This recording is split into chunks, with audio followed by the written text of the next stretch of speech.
Share market में निवेश करने वाली महिलाओं के लिए हम लेकर आए हैं खास शो सास बहू और सेंसेक्स। महिला निवेशकों को एक्सपर्ट्स के साथ लाइव बैठकर पोर्टफोलियो बनाने का मौका मिलेगा। तो चलिए शुरू करते हैं सास बहू और सेंसेक्स का आज का नया अध्याय।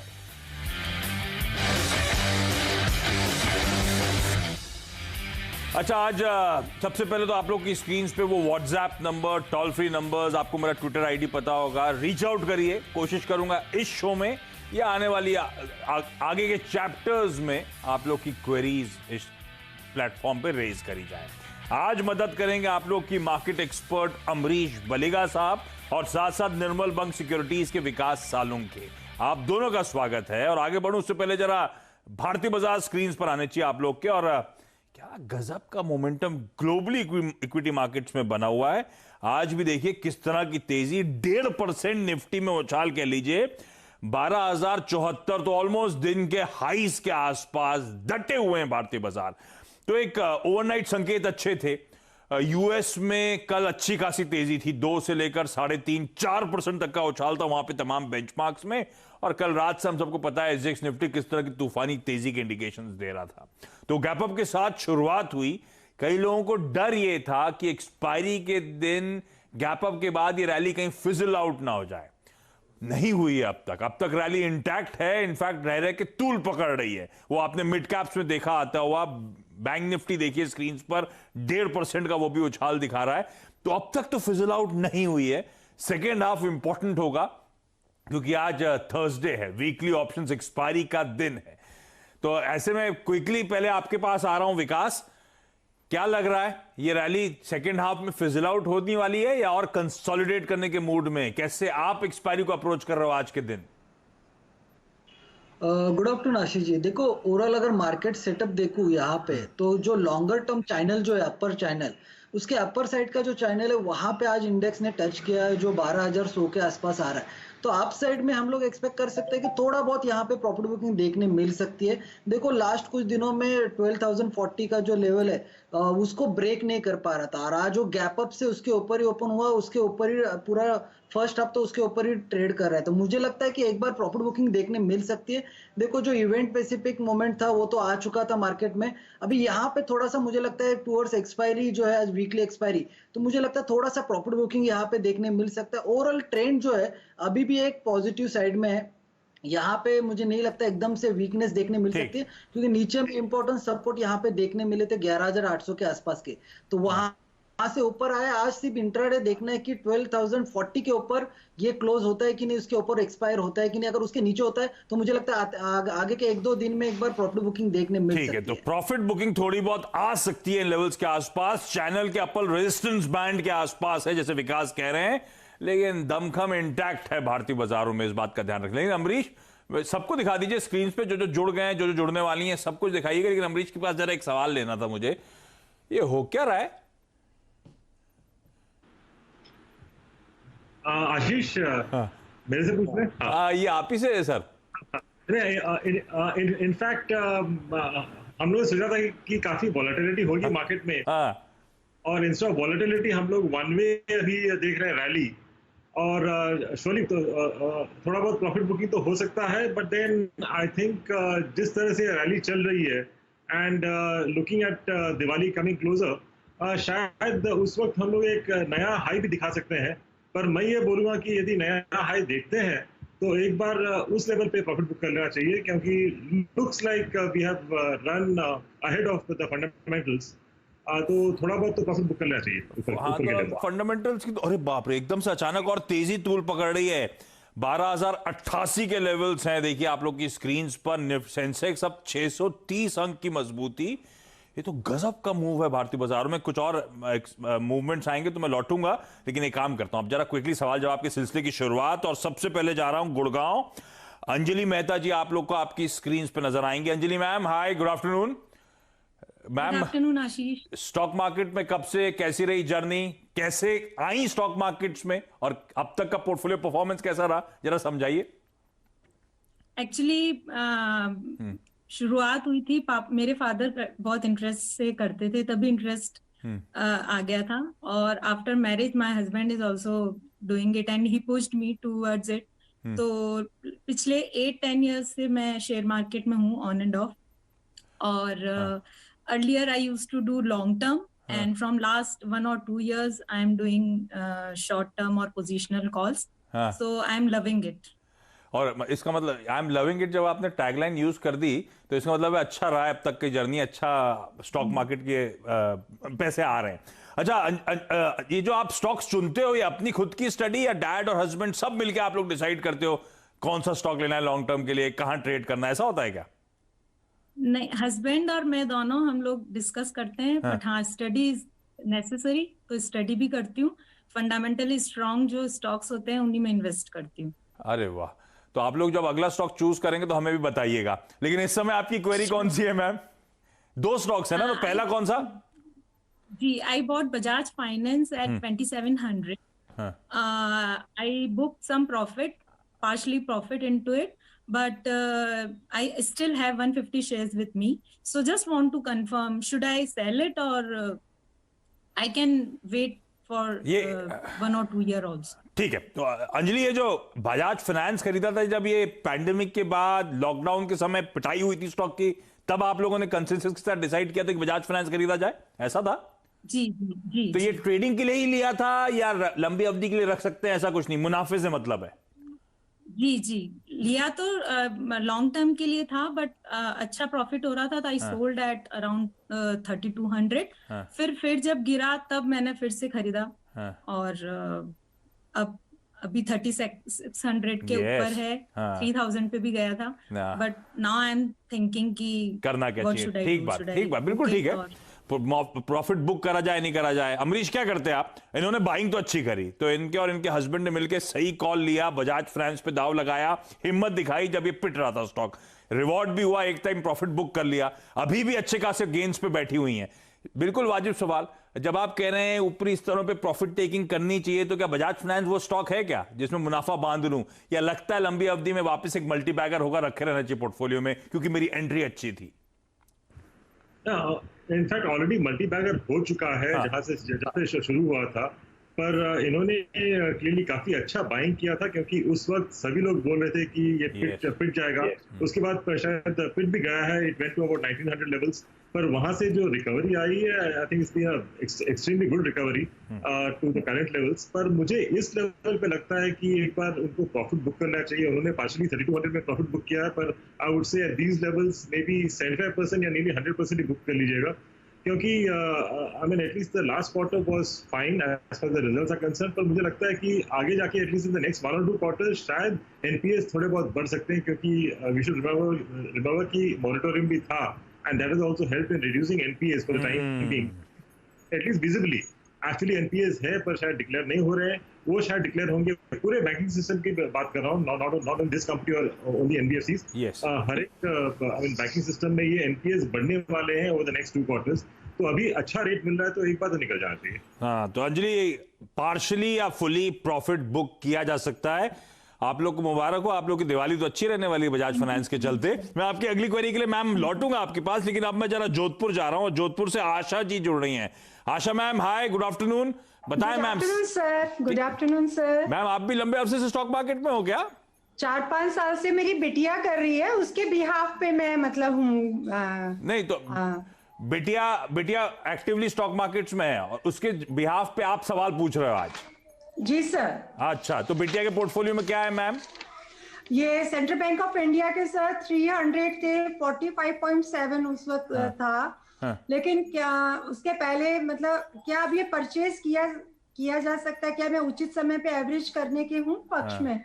ठीक बात। तो आपने बिटिया को डांटा तो नहीं, क्यों ले लिया 45 का 11 हो गया? नो सर, नो बिल्कुल नहीं सर। ठीक किया, इसका इंटरेस्ट है। नहीं, ठीक है, होता है कभी कभी। ये विकास जी, तो फिर ट्रेडिंग वाला मामला है, अब करना क्या है? क्योंकि फंडामेंटली तो खैर बहुत प्रेशर झेल चुका है, इनकी बाइंग बहुत ऊपर की है विकास, 40-45 के जोन्स पर ये स्टॉक ऑलमोस्ट कगार पे खड़ा है सिंगल डिजिट काउंटर होने के।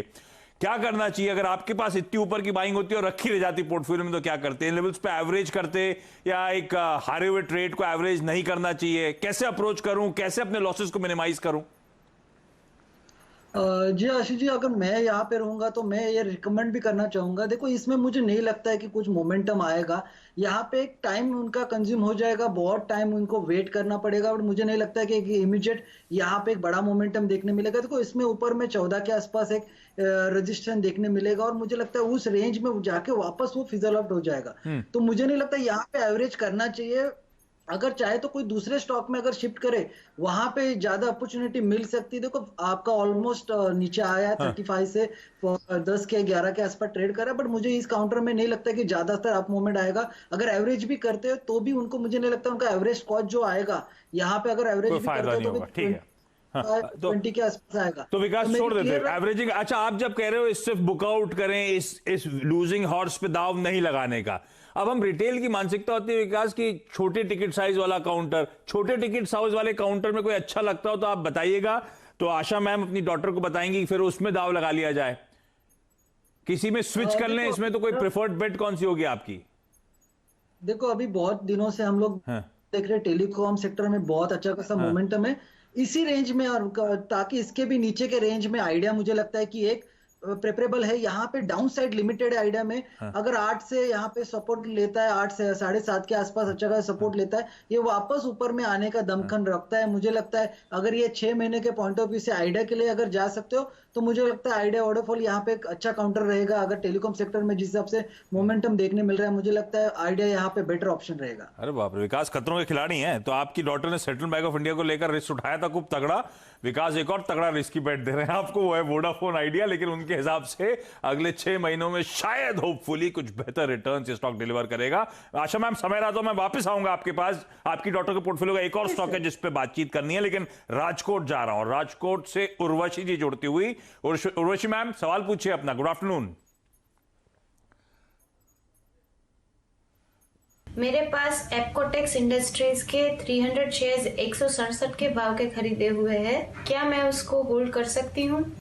एप्कोटेक्स, तो एप्कोटेक्स तो मेरे ख्याल से वो कंपनी है जो सिंथेटिक लेटेक्स और रबर वगैरह बनाने का काम करती है। अमरीश, चर्चा में आई थी जब ये पैंडेमिक स्प्रेड हो रहा था, हम सब वो ऑफिस में भी हम वो ग्लव्स पहन रहे थे लेटेक्स वाले, तब इस कंपनी की बड़ी चर्चा हुई। बड़ा स्ट्रॉन्ग रिटर्न्स भी इस कंपनी ने दिए हैं। लॉन्ग टर्म के लिहाज से एप्कोटेक्स इंडस्ट्रीज पोर्टफोलियो में रखना चाहिए किसी को। इनकी बाइंग है 160 170 के जोन्स की, 150 के आसपास ये स्टॉक खड़ा हुआ है। लॉन्ग टर्म के हिसाब से काफी अच्छा है, but even from short to medium term भी मुझे अच्छा लग रहा है, क्योंकि जो आपने अभी बताया, जो नाइट्राइल ग्लव्स जो बोलते हैं, काफी हैवी डिमांड में है कोविड के कारण, और एटलीस्ट पॉसिबल फ्यूचर में भी काफी अच्छा डिमांड रहेगा। और इसके लिए इन लोग अभी नया प्लांट भी लगा रहे हैं। They are spending about 140 crores and setting up new plant जो नाइट्राइल ग्लव्स के रॉ मटेरियल्स बनाएंगे। और इसका जो पेरेंटेज है देखें तो it has come from Asian Paints. Asian Paints का एक डिवीजन रहता था ये, एंड 91 में डीमर्ज किया था, and Atul Choksi family is in fact the promoter of this company. तो पेरेंटेज काफी अच्छा है, क्लाइंट्स काफी अच्छे हैं, इनके मार्की क्लाइंट्स है, आईटीसी है, पिडिलाइट है, एमआरएफ है, एसआरएफ है। So and even the financial performance FY22 का मैं एक्सपेक्ट कर रहा हूँ कि 6 रुपया होगा ईपीएस, और FY23 का करीब 9.5। तो इससे मुझे लगता है कि over the next 6 to 8 months इसका भाव तो करीब 190 तक जा सकता है, which is a good return for the investor. पर मैं बोलूंगा, if you have a view of the next 2-3 years, आपको फंड्स का जरूरत नहीं है तो रखिएगा एटलीस्ट 3 साल।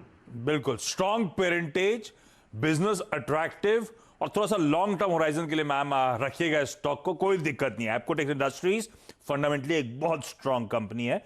ये मेरे ख्याल से 60-65 के साल के लोस थे, तो वहां से तो अब ऑलमोस्ट 150 रुपए के आसपास है, 150% के रिटर्न से स्टॉक वहां से दे चुका है अपने साल के लोस से। इस तरह का परफॉर्मेंस है। एक काम करता हूं, क्विकली छोटा सा ब्रेक ले लेता हूं, ब्रेक के बाद रिविजिट करेंगे, सबकी क्वेरीज वगैरह सॉल्व करने का सिलसिला कंटिन्यू रखेंगे। आप लोग रीच आउट करिएगा। जाते जाते ब्रेक पे एक बार निफ्टी वापस दिखाइए। दिन के हाईज को रीटेस्ट करने की तैयारी। दिन के हाईज थे 12,100 के, और इस समय 12,090 12,095 के जोन। क्या स्ट्रेंथ नजर आ रही है। गैप अप के बाद कंसोलिडेट किया, और अब फर्दर अपटिक्स आपको आपकी स्क्रीन पे नजर आएगी। ब्रेक के उस पर चर्चा, सवाल जवाब की सिलसिले को कंटिन्यू करेंगे।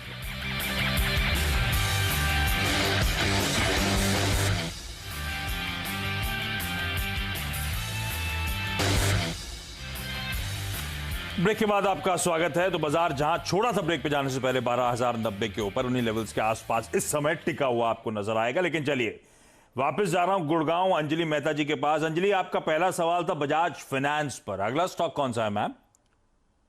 सर ये स्टॉक मेरा फार्मा सेक्टर से है, Aarti drugs. I bought it at around 735, 200 stocks. लिया ट्रेडिंग पर्पस से था, तो वही क्वेश्चन था, should I exit and invest somewhere else और शुड आई स्टे इन्वेस्ट? तो 735 के लेवल्स पे जब आपने लिया था, उसके बाद स्टॉक में 1000 तक की तेजी आई थी, या आपके लेने के बाद से ये गिर रहा है? ये अभी ऑन द वे डाउन लिया है?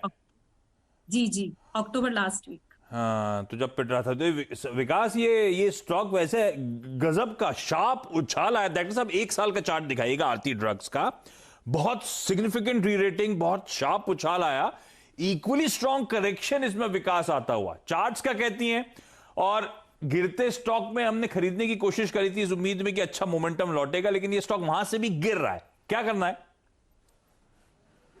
देखो आशीष जी, यहाँ पे मैं बोलना चाहूंगा कि देखो इसमें एक रिट्रेस हुआ है। अगर जो रिट्रेसमेंट होता है 33% का जो रिट्रेसमेंट है यहाँ पे देखने मिला है। इस काउंटर में 100 डीएमए के ऊपर ट्रेड कर रहा है, नीचे में 620 के आसपास उसका 100 डीएमए आ रहा है। जैसे ये लेवल के ऊपर सस्टेन कर रहा है, ऊपर में उसका एक रेजिस्टेंस देखने मिल रहा है 700 के आसपास का, वो है 50 डीएमए। और वो जैसे क्रॉस होगा तो मुझे लगता है यहाँ पे एक अच्छा खासा मोमेंटम देखने मिलेगा। मेरे राय से होल्ड करना चाहिए। देखो एक अपर रेंज में जाने के बाद एक साइडवाइज मूवमेंट होने के बाद एक रिट्रेसमेंट इस काउंटर में कंप्लीट कर चुका है। और यहाँ पे अगर मोमेंटम इंडिकेटर की बात करूं तो ओवरसोल्ड में, तो मुझे यहाँ पे डाउन साइड लिमिटेड लग रहा है।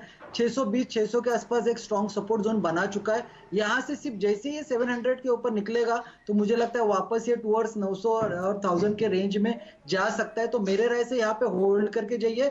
1 से 2 महीने का टाइम हॉरिजन इस काउंटर के लिए देना चाहिए।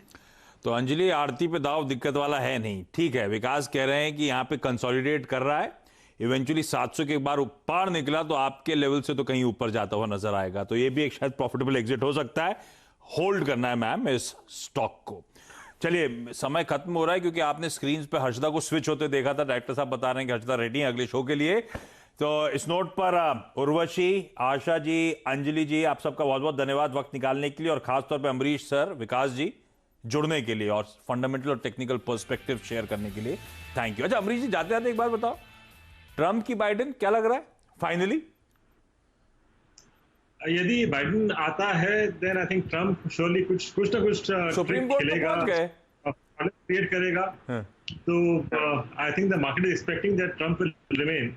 तो अभी देखते हैं। चलिए देखते हैं। चलिए, इस नोट पर सबका बहुत बहुत धन्यवाद, thank you so much.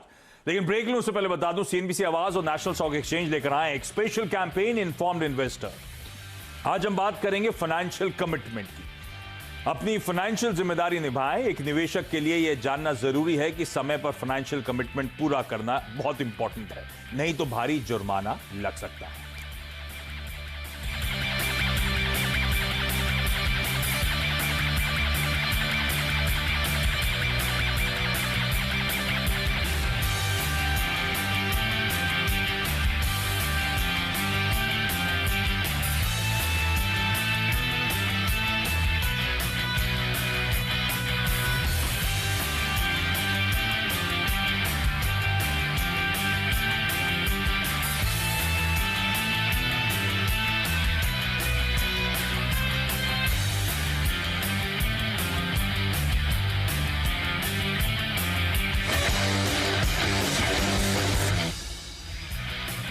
Friends, मिलते हैं अगले वीडियो के अंदर। जब तक के लिए गुड बाय।